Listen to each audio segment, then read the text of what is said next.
For most of his career, Luciano has long reigned as the king of conscious in reggae music. Known to fans as the Messenjah, he has always carried himself as one of reggae's most humble and spiritual voices. For decades, he spread messages of peace, love, and unity through his music, with songs like It's Me Again Jah, Sweep Over My Soul, and Lord Give Me Strength. But even the Messenjah has his limits. Luciano, despite his calm and humble persona, has not been immune to the industry feuds. In fact, over the years, there have been certain artists he clashed with so badly that the memories still sting. Now, at 60 years old, Luciano is finally breaking his silence and revealing the 6 artists he hated the most. Stay tuned as we dive in. Starting at number 6.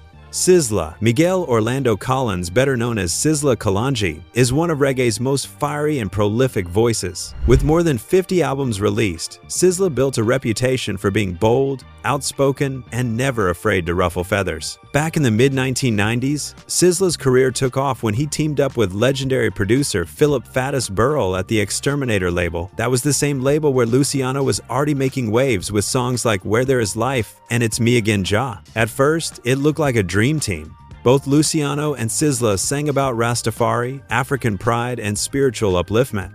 Both were seen as torchbearers of the Roots revival movement at a time when dancehall ruled Jamaica.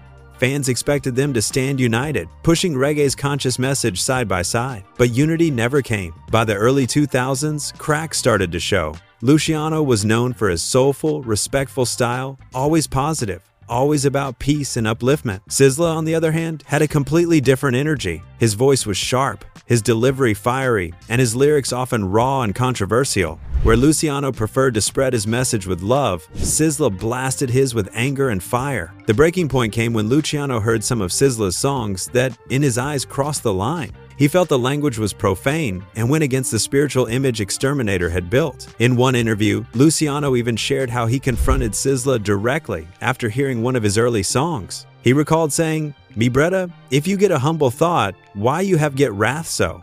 But Sizzla didn't take the advice well. Luciano believes Sizzla took offense to his words, and from that moment, their relationship shifted. Luciano then turned to Faddis Burrell, the very man who had produced some of his greatest works. He begged Faddis to talk to Sizzla, to remind him that Exterminator was built on roots, upliftment, and morality. But instead of acting, Faddis brushed it off. For Luciano, that was a dagger to the heart.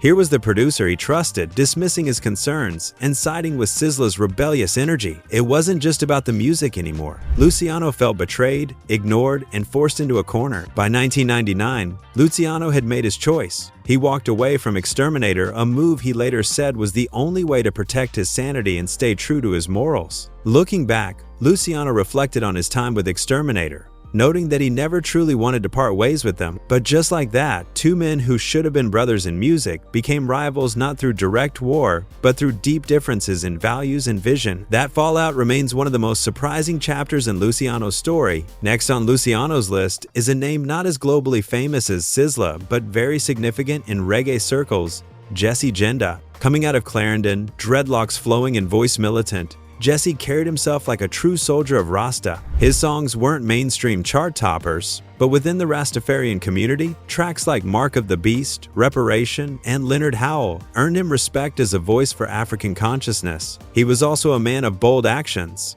In 1999, Jesse Jenda marched right into Jamaica House during a meeting with Prime Minister P.J. Patterson and presented him with a parcel of purple skunk ganja. Jesse declared it the world's finest, proudly saying he had traveled all the way to Orange Hill and Westmoreland to source it. The Prime Minister politely declined, but the Jamaican public weren't so polite.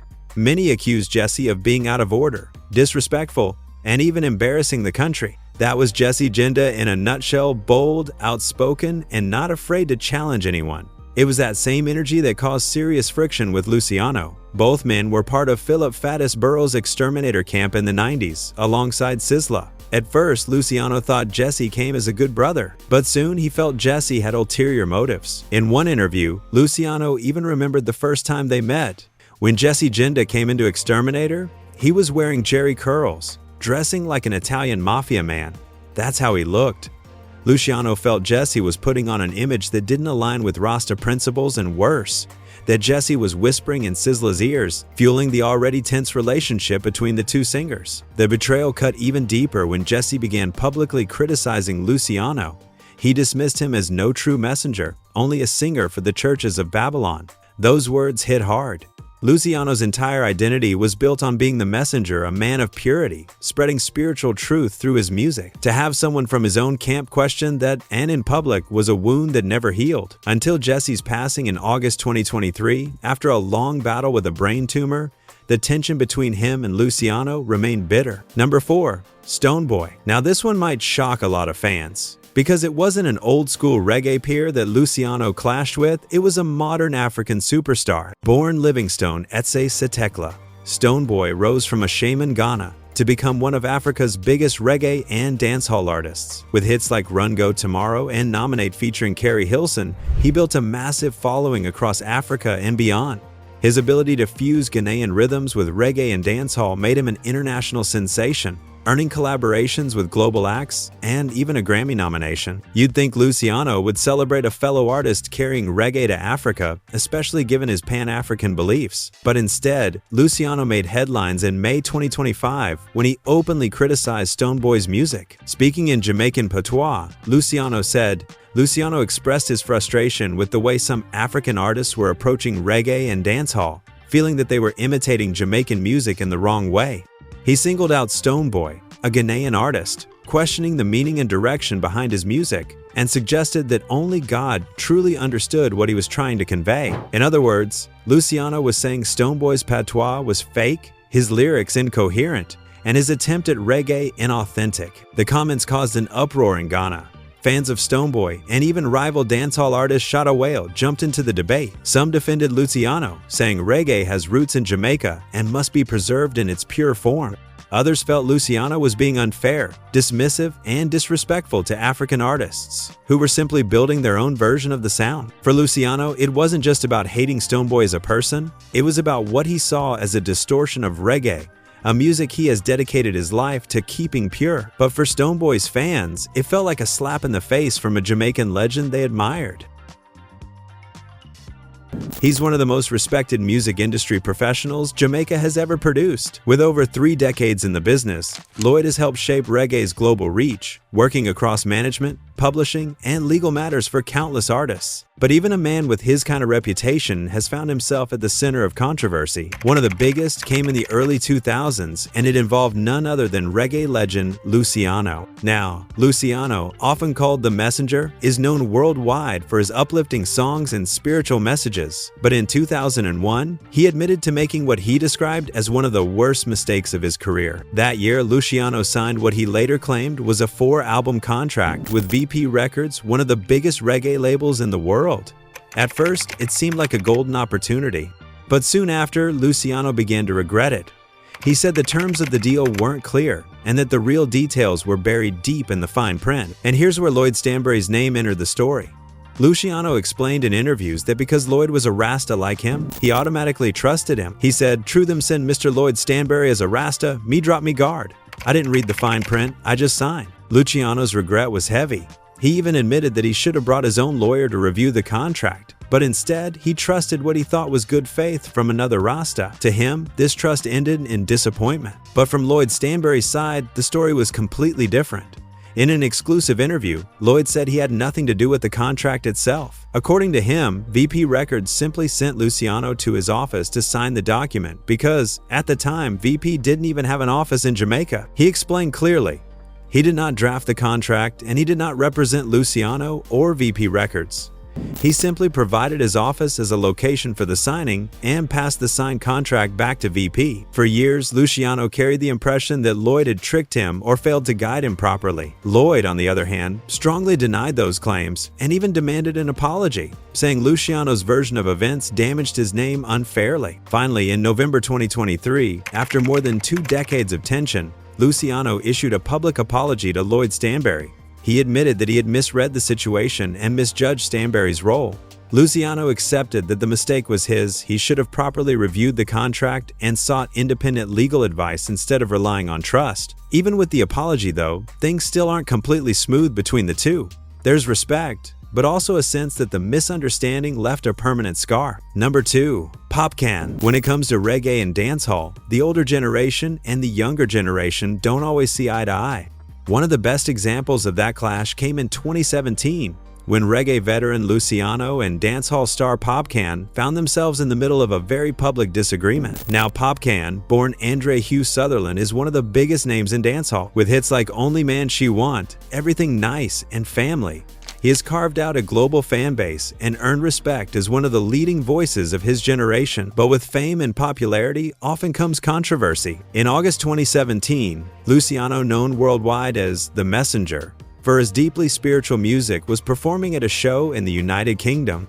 During his set, he paused to talk to the audience about what he saw as a serious problem in music at the time: violence in lyrics and the reckless use of words by younger artists. And he didn't hold back. Luciano specifically called out entertainers like Popcan and Alkaline, accusing them of fueling crime and misleading the youth with their song. One moment in particular stood out. Luciano brought up a Popcan track where the dancehall star sang a line suggesting he was higher than Jehovah. For a man like Luciano, whose music is built on faith and reverence for God, this was unacceptable. He argued that such words could only come from someone who was never truly sober, using the moment to call out what he saw as recklessness and lack of respect in Popcan's music. Those words shook the audience. Some agreed, saying Luciano was right to check the younger artists, but others felt he was being too harsh on someone like Popcan, who grew up in a completely different musical culture. Not long after, the issue escalated. Popcan, just before performing the very song Luciano had criticized, decided to publicly address the situation, and for the first time, he spoke openly about how he felt. Popcan admitted that he understood where Luciano's concerns were coming from. After all, Luciano is a veteran and a role model in reggae. But at the same time, Popcan said he was disappointed. Disappointed that someone he looked up to, someone he respected, had chosen to call him out on a public stage instead of speaking to him privately or giving him guidance in a different way. For Popcan, it wasn't just about the lyrics anymore, it was about respect.